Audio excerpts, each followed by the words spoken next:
Hello, Paul Pluta channel. Today I want to give you a bit of a market expectation. What's happening in the wristwatch market?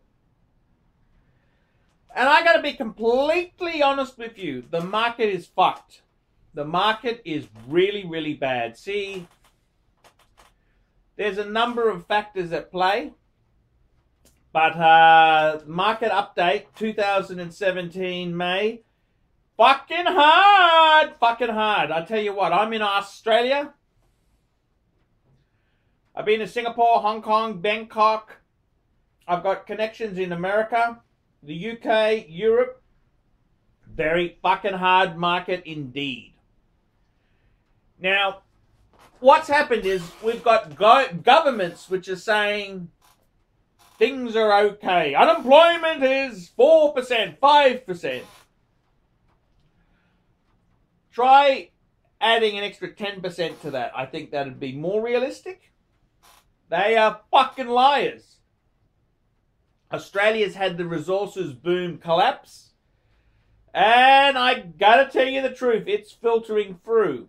So you gotta ask yourself, what is the answer with luxury wristwatches? What is the answer?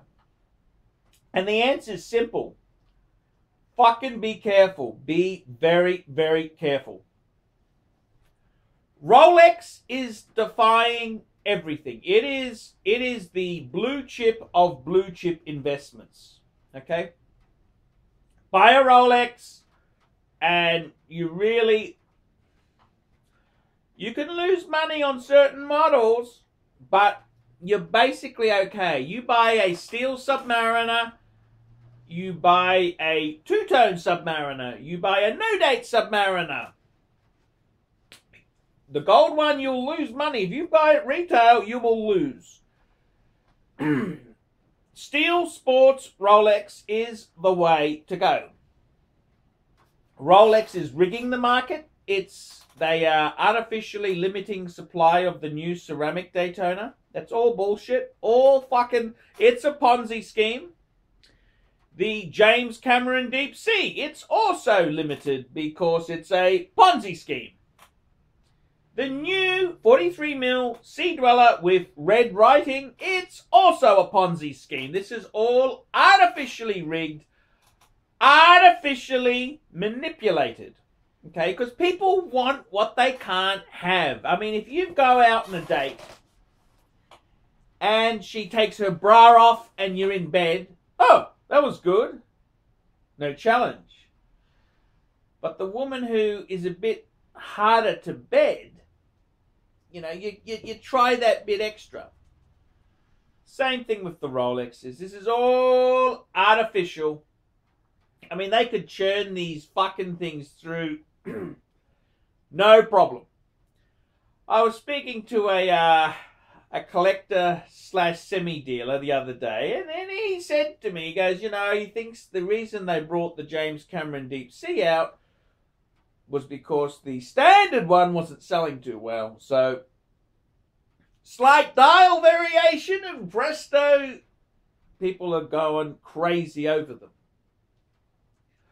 So, looking at the market at the moment, what do we see there? We see a lot of fucking Rolex is manipulating the market.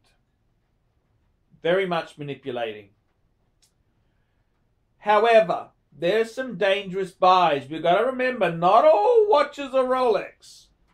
Brands that are having really, really soft resale.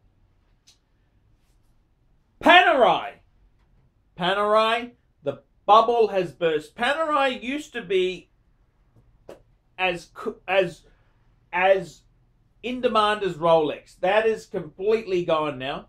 Panerai, very hard to resell. Panerai, IWC. I mean, IWC was that alumni of collectors who thought they were better than everyone else. And, you know, IWC, quality watch, but fucking hard on the secondary market. Again, IWC, that elitist snobbery the Schuffenhausen boys pretend to have, it's over, Red Rover fuckers. Believe you me. I've had my Ingenua on the market, not one bite. Not one bite. The next one is Jaeger-LeCoultre. That has been slaughtered. Any of, now the reversos aren't as badly affected, but the master control, the master compressors, fuck, secondary market, whoo, ferocious. So it's not just brands that use an ETA-based movement. It's horology has been fucking stung nastily. And I gotta be completely fucking honest with you. It is a it's a shitstorm out there. Brands like Panerai, which was hugely popular a decade ago.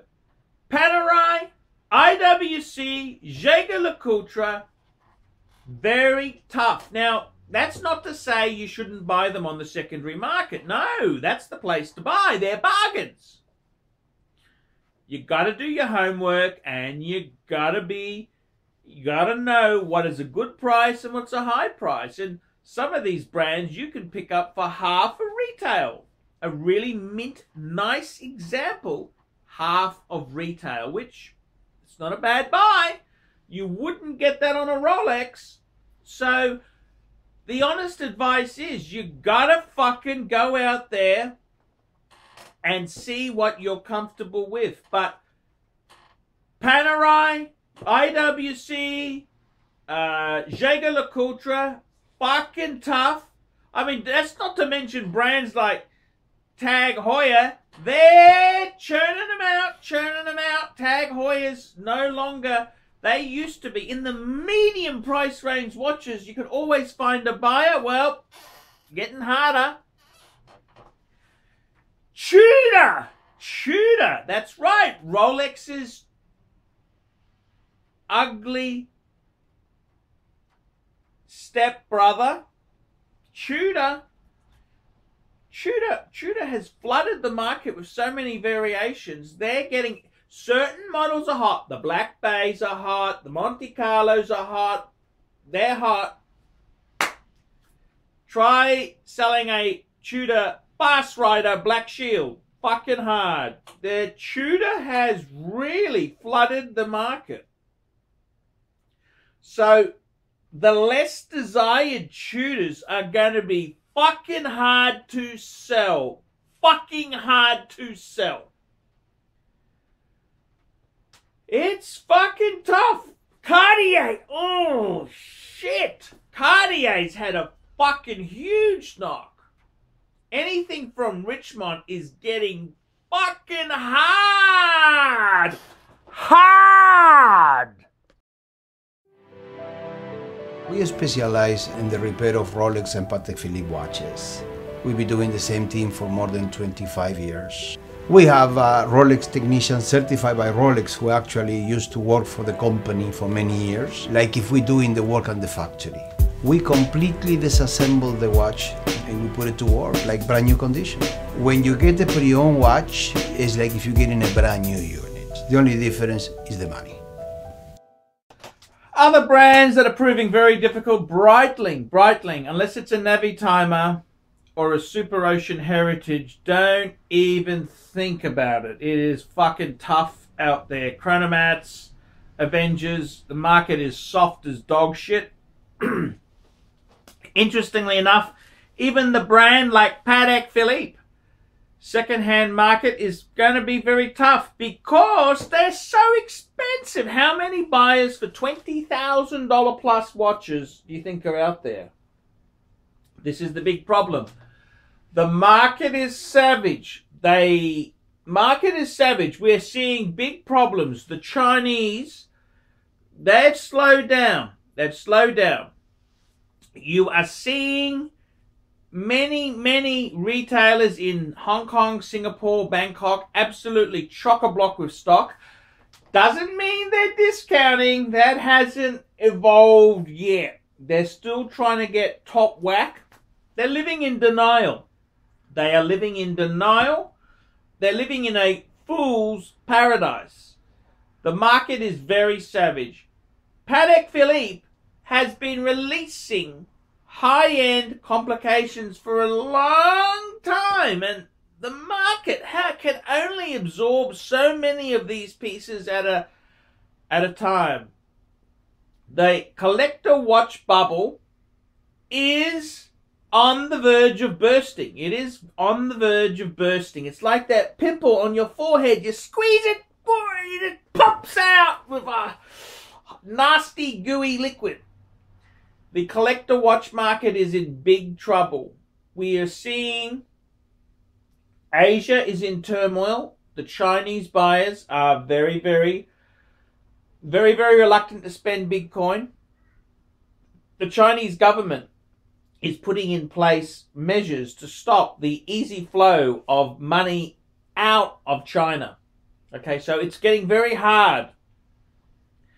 You are also seeing clampdown on corruption in China, which is a nasty thing for the luxury watch market.